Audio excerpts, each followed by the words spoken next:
أعوذ بالله من الشيطان الرجيم. بسم الله الرحمن الرحيم. ولا تأكلوا أموالكم بينكم بالباطل وتدلوا بها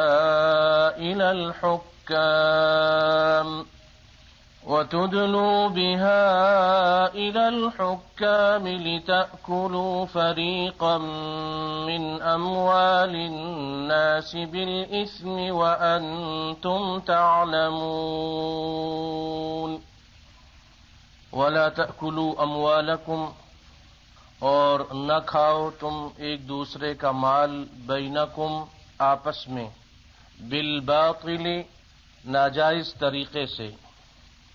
وتدلوا بها اور پہنچاؤ تم، یعنی نہ پہنچاؤ، بها اسے، الی الحکام حکام تک، حاکموں تک،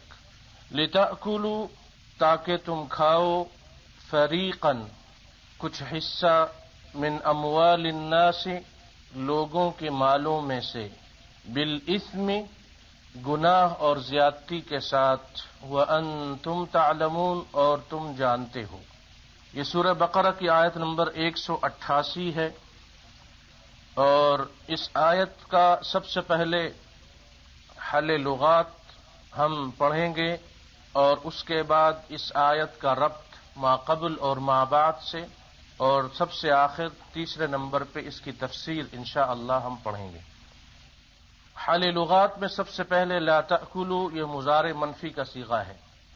اموال مال کی جمع ہے، اور تدلو یہ عطف ہے لا تأکلوا پہ، لا تأکلوا اور اس کے بعد ہے ولا تدلو، تو تدلو یہ عطف ہے لا تأکلوا پہ، نہ کھاؤ، لا تأکلوا نہ کھاؤ، ولا تدلو اور نہ اس کو پہنچاؤ۔ ادلا یدلی ادلاء باب افعال سے،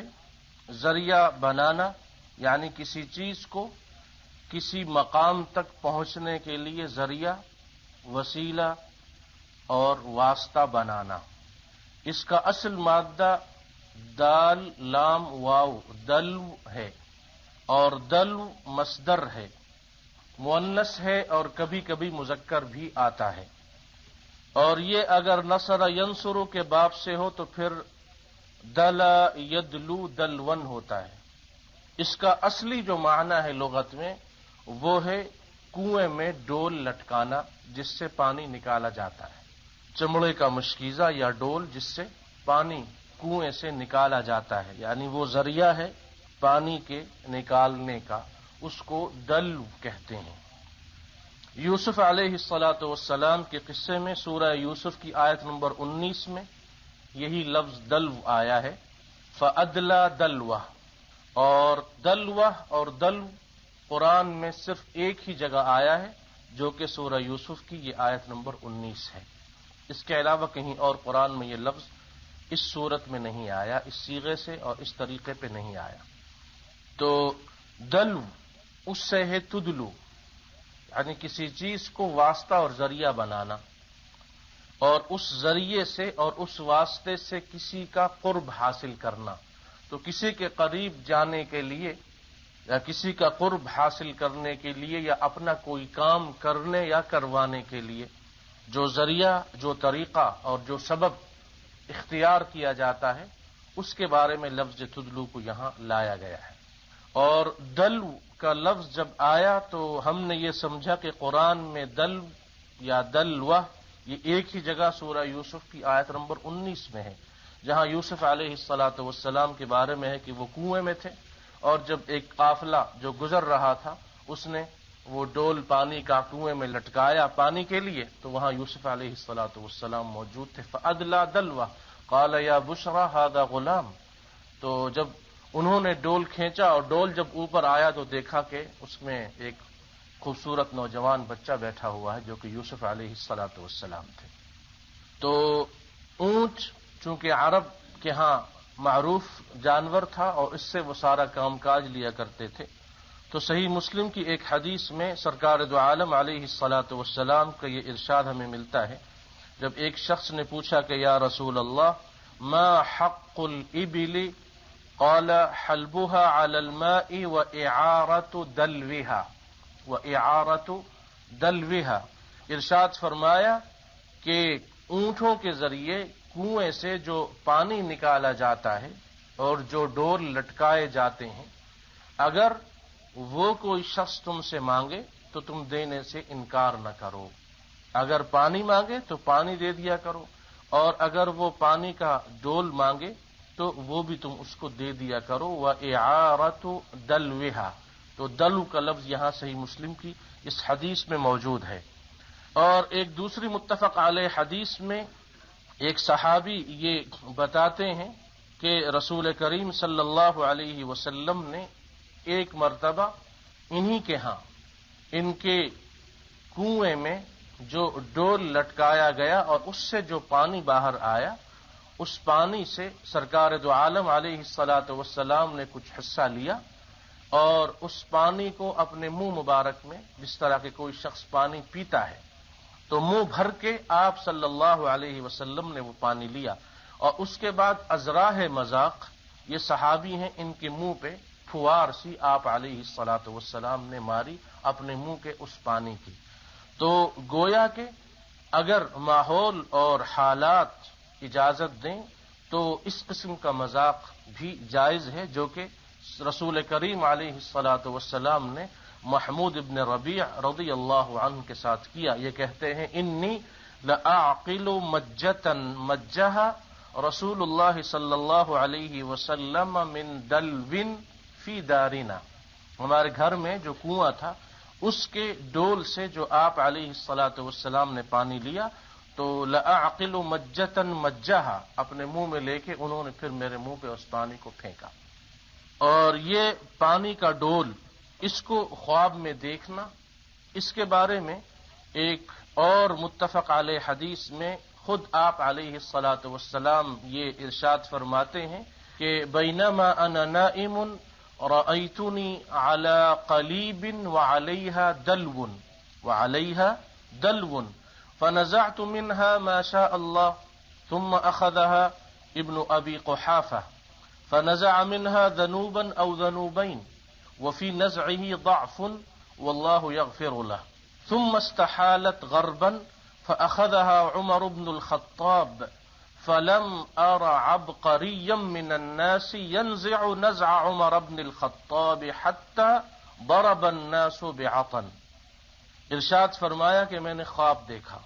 رسول کریم علیہ الصلاۃ والسلام اپنا خواب بیان کرتے ہیں صحابہ سے کہ میں نے خواب میں یہ دیکھا کہ کنویں کی منڈیر پہ میں بیٹھا ہوں اور وہاں ایک پانی کا ڈول لٹک رہا ہے، تو میں نے اس ڈول کو اس کنویں میں ڈالا اور جتنا پانی اللہ تعالی کے فضل اور اس کی مہربانی سے نکل سکتا تھا میں نے اس ڈول میں وہ پانی کنویں سے نکالا۔ پھر ثم اخذها ابن ابی قحافہ،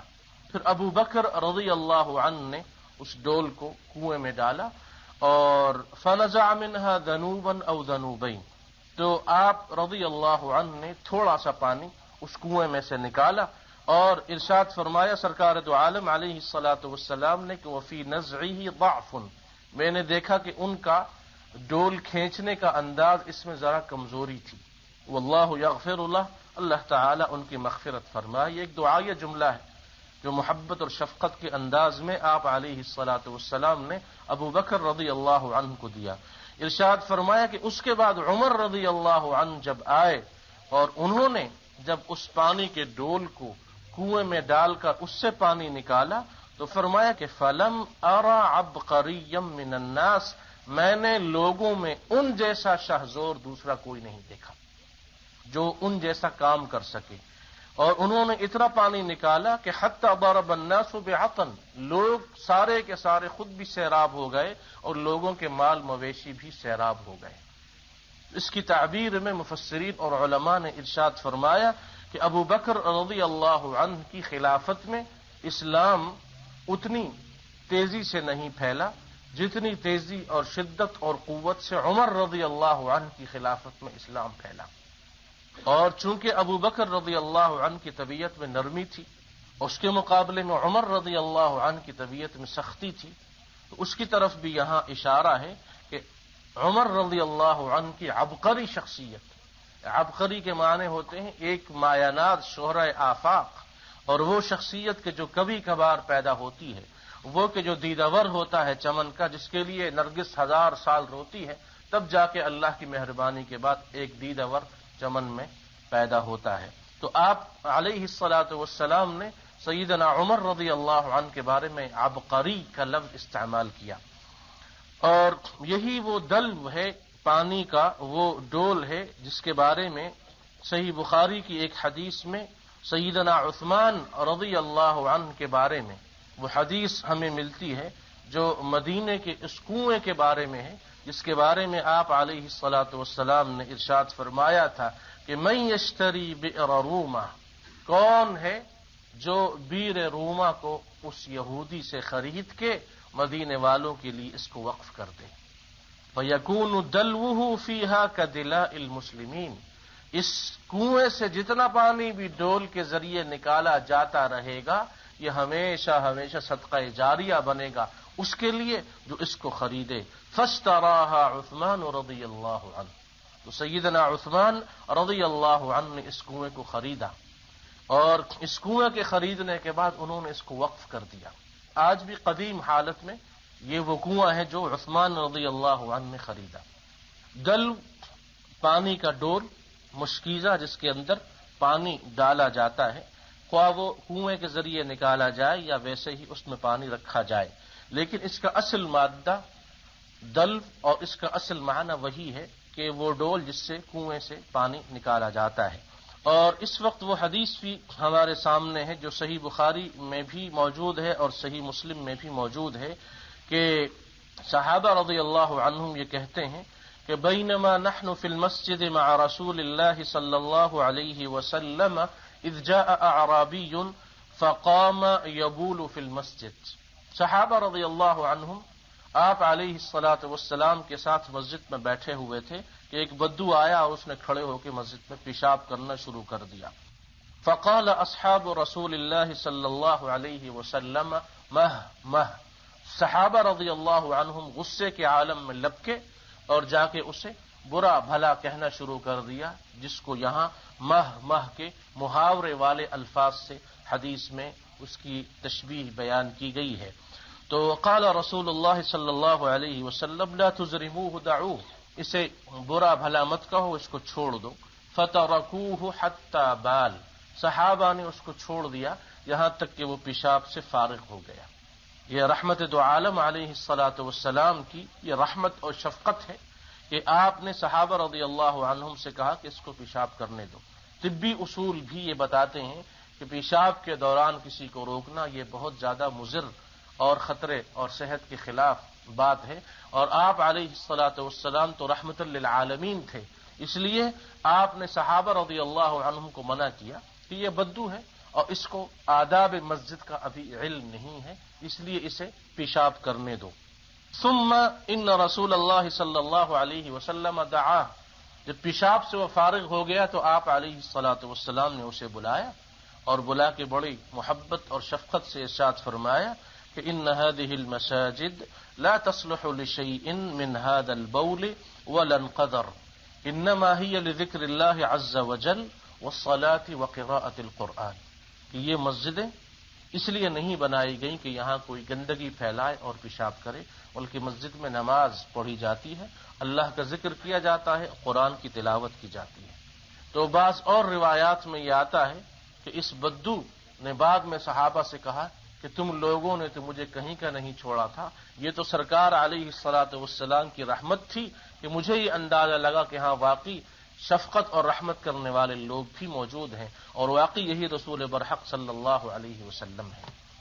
تو اس کے بعد آپ علیہ الصلاۃ والسلام نے فأمر رجلا من القوم فجاء بدلو من ماء فشنه علیہ، پانی کا ایک ڈول منگایا اور اس کو اس پیشاب پہ بہا دیا تاکہ مسجد پاک صاف ہو جائے۔ یہی وہ دلو ہے جس کو امام الترمذی نے اپنی ایک حدیث میں بیان کیا ہے، جس کا تعلق حقوق المسلمین اور مسلمانوں کے ساتھ بہتری اور اچھائی کے سلوک سے ہے۔ اس حدیث میں آپ صلی اللہ علیہ وسلم کے ارشاد نقل کیا گیا ہے کہ تبسمک فی وجہ اخیک لک صدقہ، اپنے کسی مسلمان بھائی سے ہنستا بستا حشاش بشاش چہرہ لے کر ملنا صدقہ ہے۔ وَأَمْرُكَ بِالْمَعْرُوفِ وَنَهْيُكَ عَنِ الْمُنْكَرِ صدقہ، امر بالمعروف کرنا، نہی عن المنکر کرنا، یہ بھی صدقہ ہے۔ وَإِرْشَادُكَ الرَّجُلَ فِي أَرْضِ الضَّلَالِ لَكَ صدقہ، کسی آدمی کو کسی جگہ یا مکان یا مقام یا منزل کی تلاش ہے اور وہ بھٹکا ہوا ہے، اس کو صحیح منزل مقصود کا پتہ بتا دینا، یہ بھی صدقے کے برابر نیکی ہے۔ وَبَصَرُكَ لِلرَّجُلِ الرَّدِيءِ الْبَصَرِ لَكَ صدقہ، کسی اندھے کو راستہ بتانا، یہ بھی تمہارے لیے صدقہ ہے۔ وَإِمَاطَتُكَ الْحَجَرَ وَالشَّوْكَ وَالْعَظْمَ عَنِ الطَّرِيقِ لَكَ صدقہ، راستے سے کسی بھی تکلیف والی چیز، ہڈی کانٹا یا کسی اور چیز کا پتھر وغیرہ کا ہٹا دینا، یہ بھی صدقے کے برابر نیکی ہے۔ وَإِفْرَاغُكَ مِنْ دَلْوِكَ فِي دَلْوِ أَخِيكَ لَكَ صدقہ، اپنے ڈول میں سے پانی لے کر اپنے مسلمان بھائی کے ڈول میں پانی ڈال دینا، یہ بھی صدقہ ہے۔ اور اس کو مجازن علماء نے تفسیر سے اس طرح بیان کیا ہے کہ اپنے کسی مسلمان بھائی کو اپنی کوئی چیز دینا، یہ صدقہ ہے، خواہ وہ پانی ہو، کھانے پینے کی چیز ہو، اوڑھنے اور پہننے کی چیز ہو، یا استعمال کرنے کی کوئی بھی چیز ہو، اپنی کوئی چیز کسی مسلمان بھائی کو دینا۔ وہ افراغک من دلوک فی دلو اخیک لک صدقہ، اس میں بھی تمہارے لیے صدقہ ہے، اور صدقے کے برابر یہ بہت بڑی حسنہ ہے۔ تو حل لغات میں دلو کے بعد جو کہ تدلو سے متعلق تھا حکام، یہ حاکم کی جمع ہے، حکم یحکم حکمن، حکمن حاکمن حکومتن، نصر ینصر کے باب سے ہے حکم دینا، حکومت کرنا۔ حکم دینے والے اور حکومت کرنے والے کو حکمراں کہتے ہیں، اور اس کو حاکم کہتے ہیں، اس کی جمع ہے حکام۔ حاکم وقت اور مسلمان حاکم کی صفات کیا ہیں؟ حکومت کرنا کتنی اہم ذمہ داری ہے، اچھے اور برے حکمرانوں کے بارے میں قرآن و حدیث نے کیا کچھ کہا ہے، اور صحیح مسلمان حاکم بننے کے لیے کون کون سی شرائط اور کون کون سی صفات اور خوبیوں کا ہونا ضروری ہے، یہ چار اہم باتیں ہیں۔ لیکن ان چار اہم سوالوں کے تفصیلی جواب انشاءاللہ ہم سورہ نساء کی آیت نمبر 59 میں پڑھیں گے، جہاں اللہ کا یہ ارشاد ہے کہ یا ایھا الذین آمنوا اطیعوا اللہ واطیعوا الرسول واولی الامر منکم۔ انشاءاللہ وہاں پہ تفصیل کے ساتھ اس چیز کو ہم پڑھیں گے۔ فریقاً، حصہ، جزء، ایک گروہ۔ الاثم اس کا عام معنی ہے کسی بھی قسم کے گناہ اور معصیت اور نافرمانی کے لیے اس کو استعمال کیا جاتا ہے۔ تو یہ سورہ بقرہ کی آیت نمبر 188 ہے، اس کا ربط اپنی پہلی آیات اور بعد والی آیات یعنی ما قبل اور ما بعد سے کیا ہے، اس کے بارے میں ہم یہ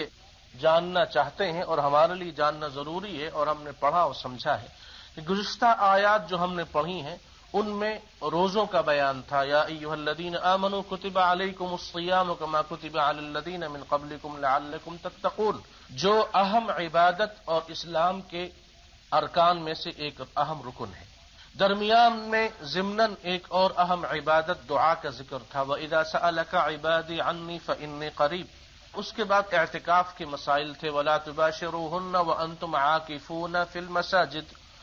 اگلی آیت جو اس آیت نمبر 188 کے بعد ہے، آیت نمبر 189، وہاں چاند کے مسائل اور پھر حج کے مسائل کو شروع کیا جائے گا، وَأَتِمُّوا الْحَجَّ وَالْعُمْرَةَ لِلَّهِ، اور اس سے پہلے ان مہینوں کا بیان ہے جن مہینوں کو حج کے مہینے اشہر حرم کہا جاتا ہے۔ تو اب وہ جو حج کے مسائل ہیں اور اس سے پہلے روزے کے مسائل، ان کے درمیان میں یہ ایک آیت جس کا تعلق مال سے ہے، اور مال میں مال حرام کے بارے میں اس بات کو یہاں بیان کیا گیا۔ تو علماء نے اس حکمت کی کئی وجوہات بیان کی ہیں، اور ربط کے بارے میں کئی چیزوں کو بیان کیا ہے، جن میں سب سے اہم اور عمدہ جواب شیخ الہند مولانا محمود الحسن رحمۃ اللہ علیہ نے لکھا ہے اپنی تفسیر میں۔ وہ یہ ارشاد فرماتے ہیں کہ روزے سے مقصود طہارت نفس اور طہارت بدن ہے۔ اب اس آیت میں مالی تذکرے سے مراد مال کی طہارت ہے۔ اس وقت تک مسلمان کا تزکیہ نہیں ہو سکتا جب تک روح اور جسم کے علاوہ اس کا مال بھی پاک نہ ہو۔ اس آیت میں حرام مال کھانے سے منع کیا گیا ہے، اور اس میں یہ لطیف نکتہ بھی پوشیدہ ہے کہ روزے کی حالت میں تو حلال چیز بھی اتنے وقت کے لیے حرام ہو جاتی ہے جتنے وقت کے لیے انسان روزہ رکھتا ہے، مگر حرام مال تو مدت العمر یعنی ہمیشہ کے لیے حرام ہے۔ گویا ایک مسلمان کو حرام مال کی طرف سے ساری عمر کے لیے روزہ رکھنا پڑے گا۔ یہ شیخ الہند کے وہ کلمات تھے جو انہوں نے اس آیت کے ربط کے بارے میں یہاں بیان کیے اور ارشاد فرمائے۔ اب اس آیت کے سیاق و سباق پہ جب ہم نظر ڈالتے ہیں تو ہمیں یہ معلوم ہوتا ہے کہ پہلے روزوں اور اعتکاف وغیرہ کے مسائل کا بیان تھا۔ روزہ اور اعتکاف ان دونوں کا تعلق صبر سے ہے کہ انسان بھوک پیاس پہ اور دوسری پابندیوں پہ صبر کرتا ہے۔ حرام مال سے بچنا یہ بھی صبر ہے، اس لیے کہ صبر کی تعریف میں ہم نے پڑھا کہ اپنے آپ کو گناہوں سے دور رکھنا، روکے رکھنا، یہ بھی صبر ہے۔ اب اس کے بعد جو حج کے مسائل بیان ہوں گے تو حج بھی صبر ہے کہ انسان مالی اور بدنی دونوں مشقتوں پہ صبر کرتا ہے۔ تو فرمایا کہ یہاں پر چونکہ ایک ربط ہمیں وہ ملا اور دوسرا اہم ربط ہمیں یہ یہاں نظر آیا ان آیات کا آپس میں کہ چونکہ حج اور جہاد دونوں کا تعلق مال سے بھی ہے، حج اور جہاد دونوں کا تعلق مال سے بھی ہے، اور خود رمضان المبارک کے آخر میں جو صدقہ فطر ادا کیا جاتا ہے اس کا تعلق بھی مال سے ہوتا ہے۔ تو اس لیے مقدماً مال کی طہارت کو یہاں بیان کر دیا کہ مال حلال ہونا چاہیے، اس لیے کہ حرام مال کی وجہ سے اور حرام کمائی کی وجہ سے مسلمان کی، انسان کی کوئی بھی عبادت قبول نہیں ہوتی، خواہ وہ روزہ ہو، حج اور عمرہ ہو، جہاد ہو یا کوئی دوسری عبادت ہو۔ تو اس لیے یہاں مال کی طہارت کے اہم نازک حساس مسئلے کو بیان کیا جا رہا ہے، اور جو مضمون یہاں موجود ہے یہ مضمون اس سے پہلے بھی ہم نے پڑھا اور بعد والی آیت میں اور بعض آیات میں بھی یہاں اس چیز کو مختلف مقامات پہ مختلف طریقوں سے بیان کیا گیا۔ اس آیت کا ایک گہرا ربط ان آیات سے بھی ہے جو ہم نے اس سے پہلے پڑھی ہیں، آیت نمبر 168 اور آیت نمبر 172، جہاں اللہ کا یہ ارشاد ہم نے پڑھا تھا آیت نمبر 168 میں کہ یا ایھا الناس کلوا مما فی الارض حلالا طیبا ولا تتبعوا خطوات الشیطان انہ لکم عدو مبین، اور آیت نمبر 172 میں پڑھا تھا یا ایھا الذین آمنوا کلوا من طیبات ما رزقناکم واشکروا للہ ان کنتم ایاہ تعبدون۔ یہ ربط بھی ان آیات کے ساتھ آپ ملا لیں۔ اب یہاں جو مضمون بیان ہوا ہے آیت نمبر 188 میں، یہی مضمون جو یہاں پہ بیان ہوا ہمیں آگے چل کے سورہ نساء میں بھی ملے گا، جہاں آیت نمبر 29 میں ارشاد فرمایا کہ یا ایھا الذین آمنوا لا تأکلوا اموالکم بینکم بالباطل۔ یہاں آیت نمبر 188 میں ہے ولا تأکلوا اموالکم بینکم بالباطل، اور 5ویں سپارے میں آیت نمبر 29 میں ہے ایک دوسرے کا مال آپس میں لینا حرام ہے سوائے تجارت، یعنی تجارت کے ذریعے جو جائز منافع ہوتا ہے وہ تم لے سکتے ہو، لیکن اس کے علاوہ لا تأکلوا اموالکم بینکم بالباطل، اور یہاں بھی وہی ارشاد ہے کہ لا تأکلوا اموالکم بینکم بالباطل، آپس میں ایک دوسرے کا مال ناجائز طریقے سے مت کھاؤ۔ تو کھانے سے مراد صرف ظاہری طور پہ کھانا پینا نہیں ہے، بلکہ اکل کا لفظ یہاں محاورتن یعنی محاورے کے لیے استعمال ہوا ہے، یعنی تم کسی کا مال ناجائز طریقے پہ مت لو، مت حاصل کرو، مت قابو میں کرو اور اپنے پاس مت رکھو۔ تو لا تأکلوا سے مراد یہ ہے کہ کسی بھی قسم کا مال ناجائز طریقے پہ مت حاصل کرو۔ اموالکم کی میم جمع نے اور جمع کی ضمیر نے یہ بتایا کہ ایک دوسرے کا مال تم ناجائز طریقے سے نہیں لے سکتے، یعنی اے مسلمانوں تم سب پر ایک دوسرے کا مال حرام ہے، جیسا کہ احادیث میں بھی یہ مضمون موجود ہے کہ مسلمان کا مال، خون، عزت و آبرو حرام ہے۔ بینکم، بینکم یہ مزید تحقیق، مزید تاکید اور مزید ایضاح کے لیے ہے، اسی لیے بینکم کا اضافہ ہوا۔ بعض علماء اور مفسرین نے ارشاد فرمایا کہ اموالکم نے یہ بتایا کہ مسلمانوں کا مال حرام ہے، یعنی تم کسی دوسرے مسلمان کا مال ناجائز طریقے سے نہیں لے سکتے، وہ رشوت ہو، زیادتی ہو، ظلم ہو، کسی بھی طریقے۔ اور جبکہ بینکم نے یہ بتایا کہ تم اے مسلمانوں، تم میں سے کوئی شخص کسی غیر مسلم کا مال بھی ناجائز طریقے پہ نہیں لے سکتا۔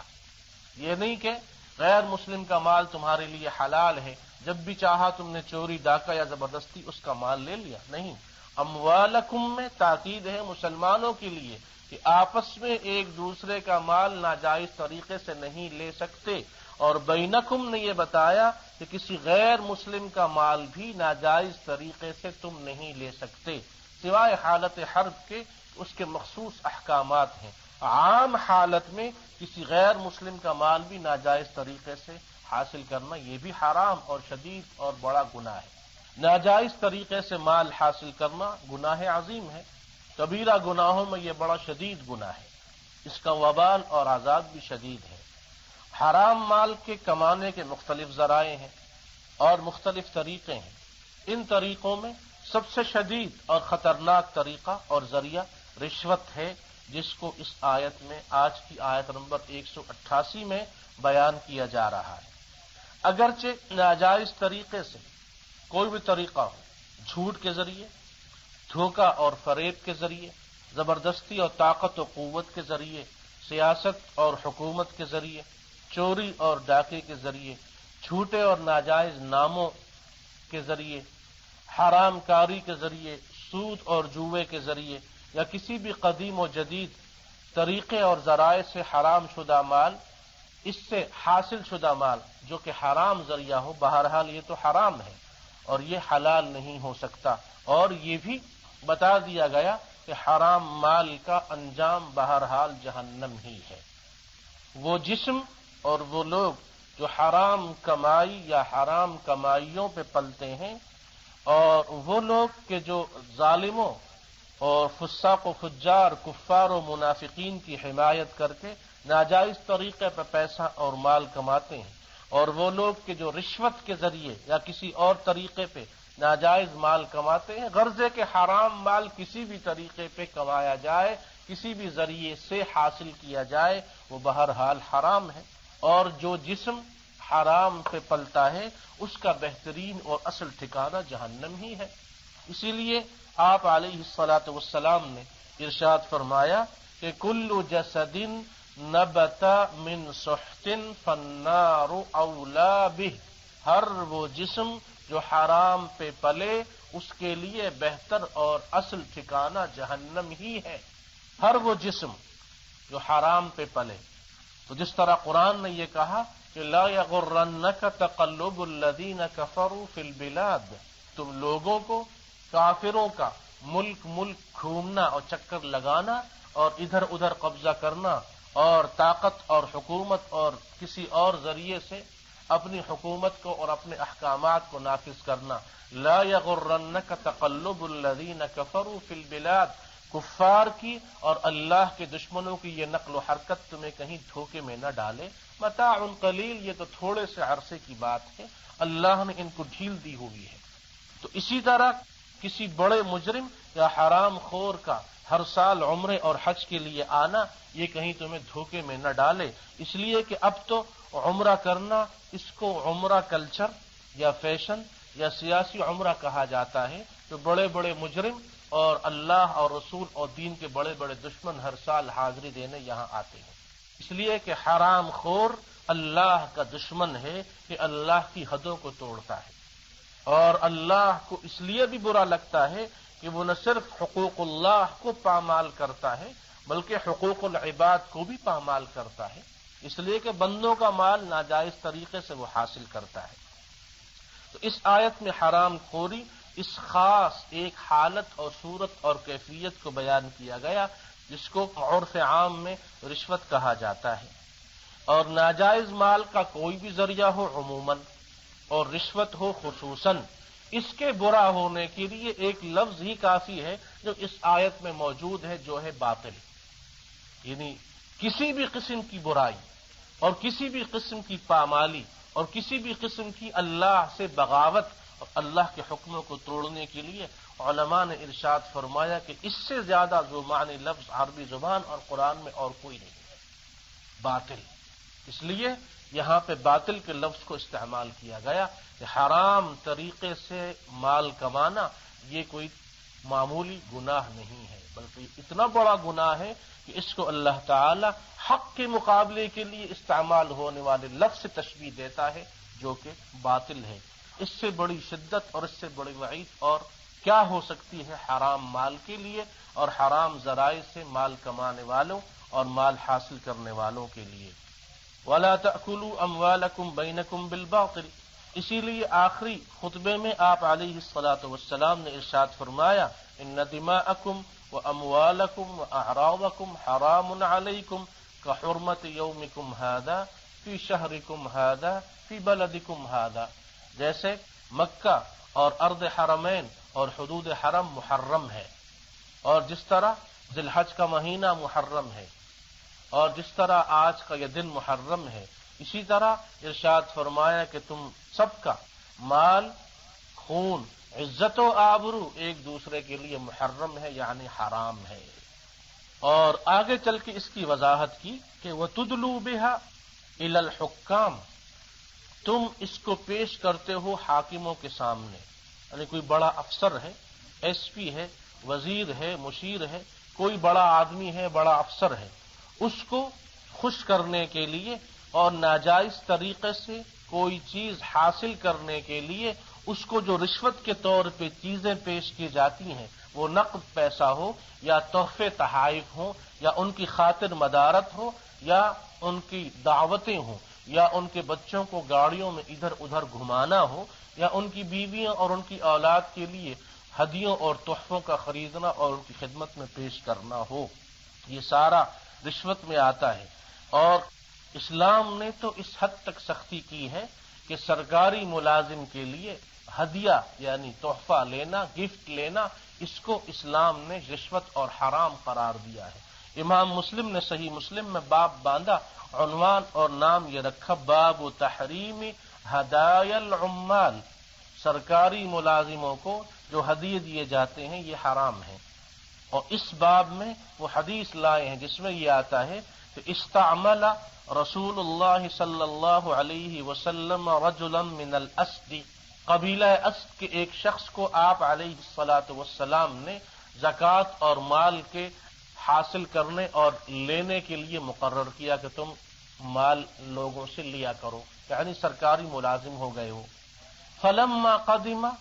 قال هذا لي وهذا لكم. جب وہ آیا واپس مدینے میں تو اس نے آ کے یہ کہا کہ یہ مال جو میرے پاس ہے یہ تو بیت المال کے لیے ہے، زکوٰۃ ہے یا اور خیرات صدقات کے مال ہے، اور یہ جو دوسری چیزیں ہیں وهذا لي اهدي لي، مجھے لوگوں نے ہدیے تحفے دیے ہیں. فقام رسول اللہ صلی اللہ علیہ وسلم على المنبر فحمد الله واثنى عليه وقال ما بال عامل ابعثه ويقول هذا لي وهذا اهدي الي افلا قعد في بيت ابيه او في بيت امه حتى ينظر ايهدى اليه ام لا. غصے اور جلال کے عالم میں آپ علیہ الصلاۃ والسلام نے منبر پہ خطبہ دیتے ہوئے ارشاد فرمایا کہ میں کسی کو بھیجتا ہوں عامل بنا کے زکوٰۃ اور اموال کی وصولی کے لیے، اور وہ آ کے یہ کہتا ہے کہ یہ مال تم لوگوں کا اور یہ مجھے ہدیے اور تحفے ملے ہیں، کیا تم اپنی ماں یا اپنے باپ کے پاس گھر میں بیٹھو تو کیا تمہیں لوگ تحفے دیں گے؟ والذی نفس محمد بیدہ، اس ذات کی قسم جس کے قبضے میں محمد کی جان ہے، قسم کھا کے ارشاد فرمایا کہ لا ینال احد منکم منها شیئا الا جاء به یوم القیامۃ یحملہ علی عنقہ. تم میں سے جو شخص بھی اس قسم کا مال لے گا قیامت کے دن اپنے سر پہ اس کو اٹھا کے لائے گا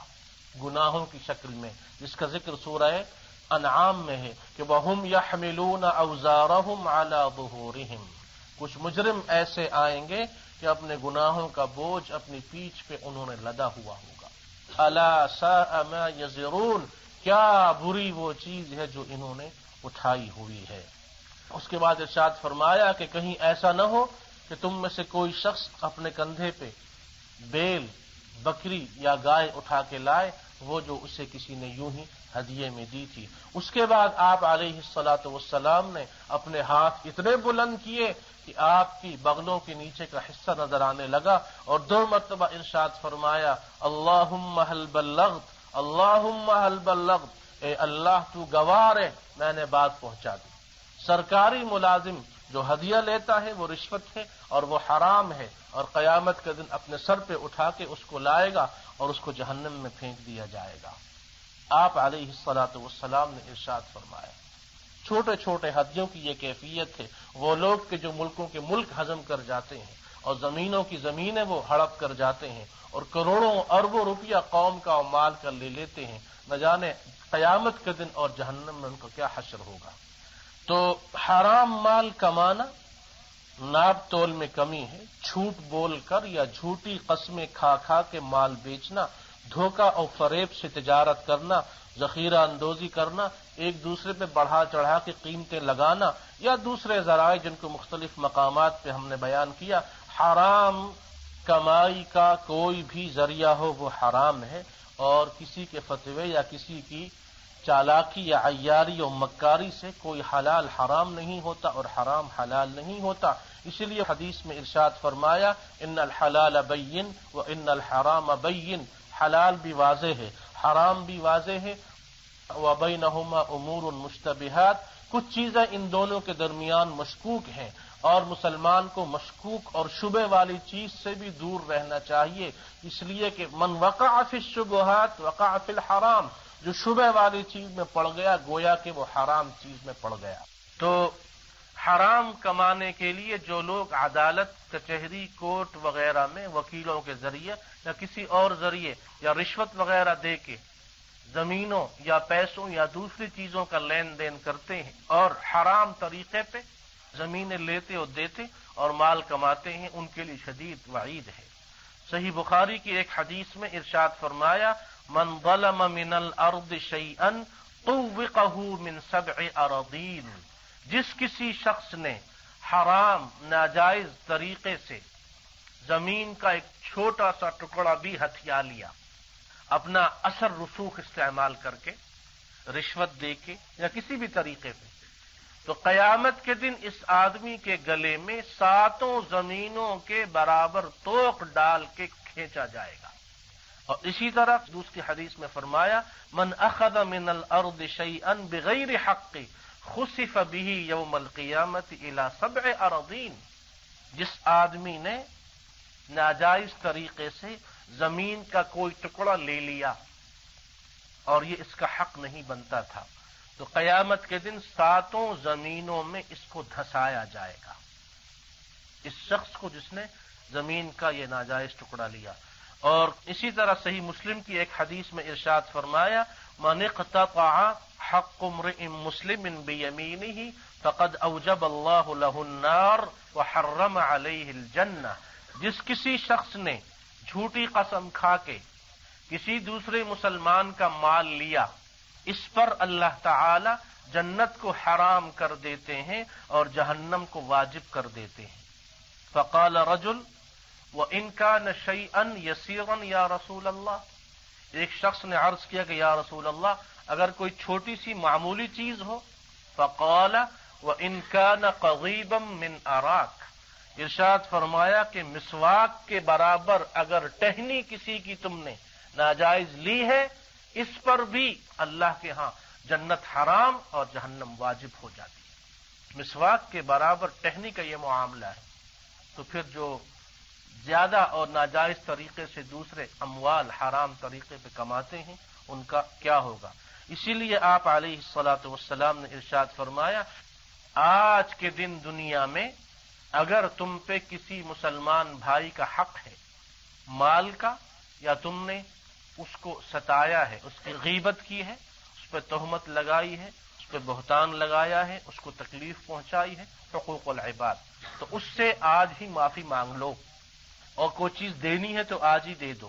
اس سے پہلے کہ وہ دن آئے جس دن درہم و دینار کام نہیں آئے گا۔ ان کان لہ عمل صالح اخذ منہ، اگر نیکیاں ہیں تو وہ لے کے اس کو دے دی جائیں گی، اور اگر نیکیاں نہیں ہیں تو اس کے گناہ اس پہ لاد کے اس کو جہنم میں پھینک دیا جائے گا۔ اس لیے فرمایا کہ لا تأکلوا اموالکم بینکم بالباطل، اور یہ جو تدلو بہا الی الحکام کو استعمال کیا تو مفسرین اور علماء نے ارشاد فرمایا کہ تدلو کو اس لیے استعمال کیا کہ جو شخص رشوت دیتا ہے وہ کسی کے سامنے رشوت نہیں دیتا، چپکے اور تنہائی میں رشوت دیتا ہے۔ فرمایا کہ جب انسان کنویں سے پانی نکالتا ہے تو ڈول سے پانی نکالنے کا عمل یہ بھی خفیہ اور آہستگی کے ساتھ انجام دیا جاتا ہے، تو اس لیے اس کو اس سے تشبیہ دی گئی کہ جس طرح خفیہ طریقے پہ آہستگی سے آرام کے ساتھ جب کوئی آدمی کنویں سے پانی نکالتا ہے اس میں کوئی آواز پیدا نہیں ہوتی، تو اسی طرح رشوت دینے والا جس طرح رشوت دیتا ہے تو بڑے عجیب طریقے سے وہ رشوت دیتا ہے، کیونکہ اللہ کو اس بات کا علم تھا کہ جو زمانہ ترقی کرے گا تو رشوت دینے اور لینے کے انداز بھی بدلیں گے، اور لوگ اس کا نام بدل کے بخشش اور چائے پانی اور کسی اکرامیہ اور کسی اور نام سے اس کو یاد کریں گے۔ یہ تو ہمارا حق بنتا ہے، تکلیف اور مشقت جو کی ہے اس کا بدلہ ہم نے لینا ہے، یا اور کئی نام اس کے لیے لوگ رکھیں گے، تو فرمایا کہ حرام چیز کے نام بدلنے سے اس کی حقیقت نہیں بدلتی۔ اور پھر یہ تو اس دور کی بات ہے کہ جس دور میں لوگ اس قسم کا گناہ کرتے بھی نہیں تھے، اور اگر کرتے تو اتنی خاموشی اور اتنے چپکے اور آہستگی اور تنہائی اور خلوت میں کرتے تھے کہ دوسروں کو کانوں کان خبر بھی نہیں ہوتی تھی۔ اس دور کی بات ہے، تو جس دور کے لیے تدلو کا لفظ استعمال ہوا، لیکن اس دور میں تو لوگ ڈنگے کی چوٹ پہ نہ صرف یہ کہ رشوت لیتے ہیں بلکہ رشوت کے حلال اور جائز ہونے کے لیے تعویلیں بیان کرتے ہیں اور فتوے دیے اور لیے جاتے ہیں، اور پھر یہ بھی دیکھا جاتا ہے کہ لوگ نہ اللہ سے حیا کرتے ہیں نہ مخلوق سے ان کو حیا آتی ہے کہ وہ کتنا مال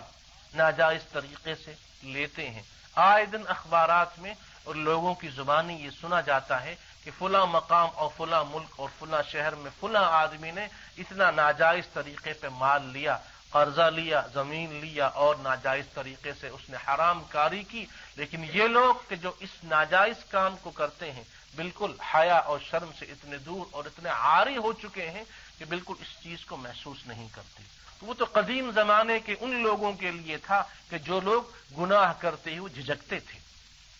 کبیرہ گناہ کرتے ہوئے جھجکتے تھے،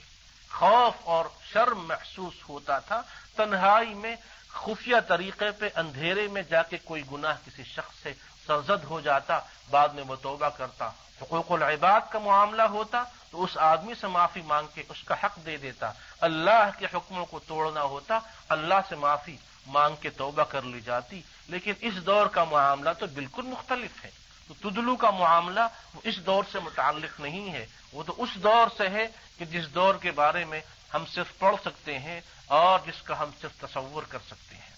اور حدیث میں اس چیز کو بھی بیان کر دیا گیا کہ کسی شخص کو اللہ کے ہاں اللہ کے عذاب سے، اس کی پکڑ سے یہ بات نہیں بچا سکے گی کہ چونکہ عدالت نے میرے حق میں فیصلہ دے دیا تھا، فلاں مفتی نے میرے حق میں فتویٰ دے دیا تھا، فلاں عالم نے مجھے یہ کہا تھا کہ تمہارے لیے حلال ہے اس لیے میں نے اس چیز کو لے لیا، یہ فتویٰ اور یہ کسی عالم کا جواب اور کسی عدالت کا فیصلہ، کسی کورٹ اور کچہری اور وکیل کے دلائل اللہ کی پکڑ سے تمہیں بچا نہیں سکیں گے۔ اس لیے کسی مفتی کے فتوے سے اور کسی عدالت کے فیصلے سے حرام حلال نہیں ہو سکتا۔ آپ علیہ الصلاۃ والسلام نے اسی لیے ارشاد فرمایا کہ قاضی جو فیصلہ کرتا ہے وہ تو گواہوں اور ظاہری صورتحال کو دیکھ کے کرتا ہے، ہو سکتا ہے اس کا فیصلہ تمہارے حق میں ہو اور تم اس کے حقدار نہ ہو، ارشاد فرمایا آپ صلی اللہ علیہ وسلم نے، اور یہ حدیث متفق علیہ ہے، انما انا بشر، میں تو ایک بشر ہوں،